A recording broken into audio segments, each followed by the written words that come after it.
ஆமா. இதுக்கெல்லாம் குறைச்சல் இல்ல. வாங்க மாமா நோங்க மாமான்றதெல்லாம் இருக்கட்டும். 10 பவுன் நகையை வாங்கி போய் உனக்கு வேலை வாங்கிட்டு சம்பளம் எடுத்தோன்னா திருப்பி தரேன்னு சொல்லியே சொல்லு.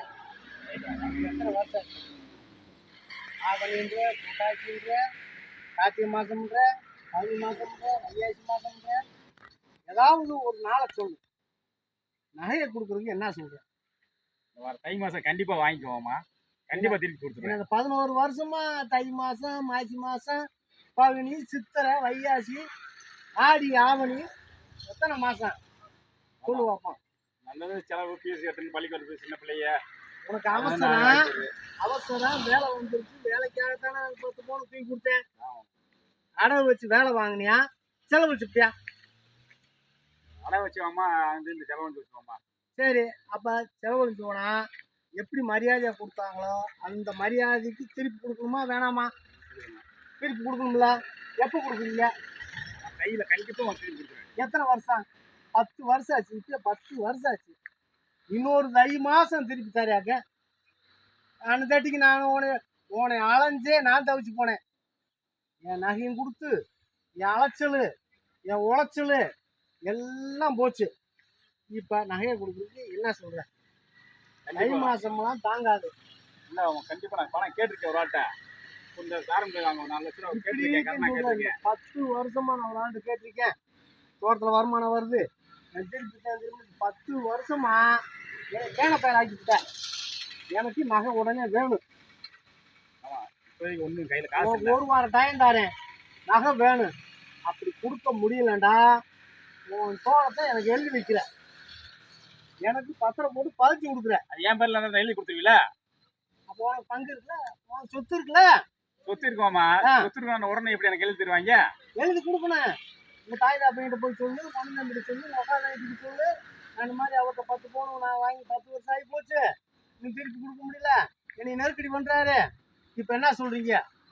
அவருக்கு நிலத்தை எழுதி கொடுக்குங்க, என் பங்கை நான் எழுதி கொடுக்க போறேன், நீங்க வந்து எழுதி கொடுங்க அப்படின்னு சொல்லு.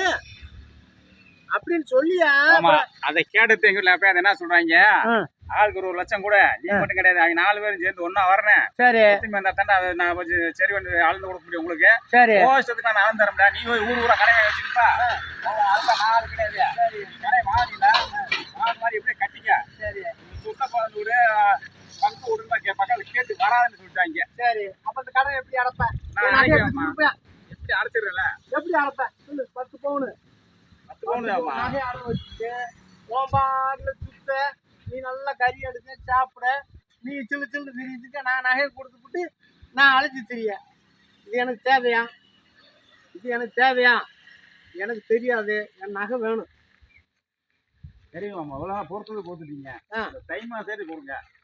10 வருஷம் பொறுத்தது போதும், இன்னும் தை மாதம் வர வரைக்கும் கேன பயலாயா? அன்னைக்கு அவசரமா அவசரமா ஒரு நகை வாங்கி போயிட்டு சொல்லவே மாட்டேன். வேலை வந்து சொல்ல மாட்டேன். தை மாதம் கண்டிப்பா நான் திருப்பி கொடுத்துறேன். அந்த நகையை வாங்குறதுக்கு என்ன பம்பு பண்ணி வந்தீங்க? நீ உன் பொண்டாட்டி இந்த மாதிரி புருஷனுக்கு வேலை வந்திருக்கு மாமா, எனக்கு வேலை வந்துருக்கு மாமா, எங்கள் வீட்டு கட்டி கூட கேட்டுப்பாரு அப்படின்னு சொல்லி நீங்க எப்படி பதுங்கி வந்து கேட்டீங்க? அந்த பிள்ளை எப்படி கேட்டுச்சு?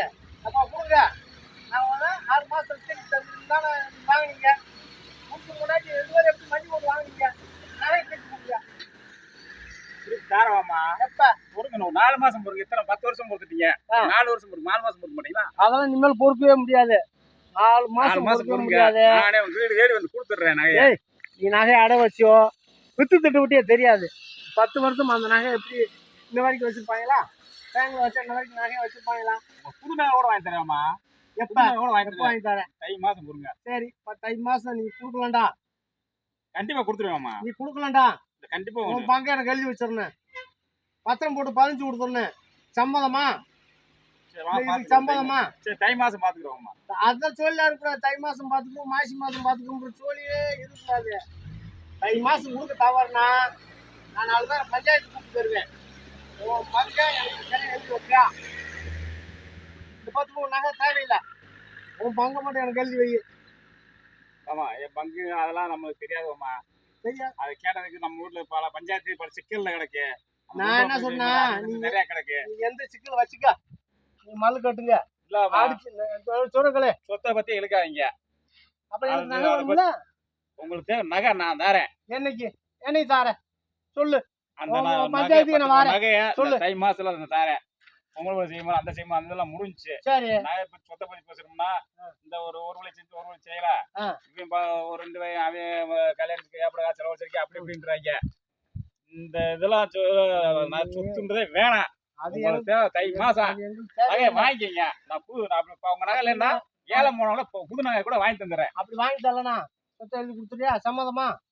சொத்தை என் பேர்ல எழுதி ஆமா. கொடுத்துறியா? சொத்து அது என்ன நாங்க எத்தனை ஏக்கர் சுத்தி முடி 3/4 சென்ட் வரும். 3/4 ஏக்கர். அது அதை முக்கா போய் எனக்கு எடுத்து கொடுக்குறீங்க. எனக்கு 1 ஏக்கர்னால எழுதி கொடு, 3/4 ஏக்கர்னால எழுதி கொடு, மொத்த புள்ளி இடம்னால எழுதி கொடு. 10 பவுன் வேணாம், தேவையில்லை, போய்க்காரு. அது உங்களுக்கு தேவை நகை வாங்கிக்குவோம்மா. தை மாசம் கொடுத்துறேன். எனக்கு 1 வாரம் டைம், 1 வாரம் பதில் நகையை திருப்பி கொடுக்குறதா இல்ல தோட்டத்தை எழுதி கொடுக்குறதாண்டு சொத்தை எழுதி கொடு. சரி பாத்துக்கிறேன். தேவையில்லை, சரி சரி எழுதி கொடுத்து போய்க்காரு. நான் 1 வாரம் டைம், போய்க்காரு.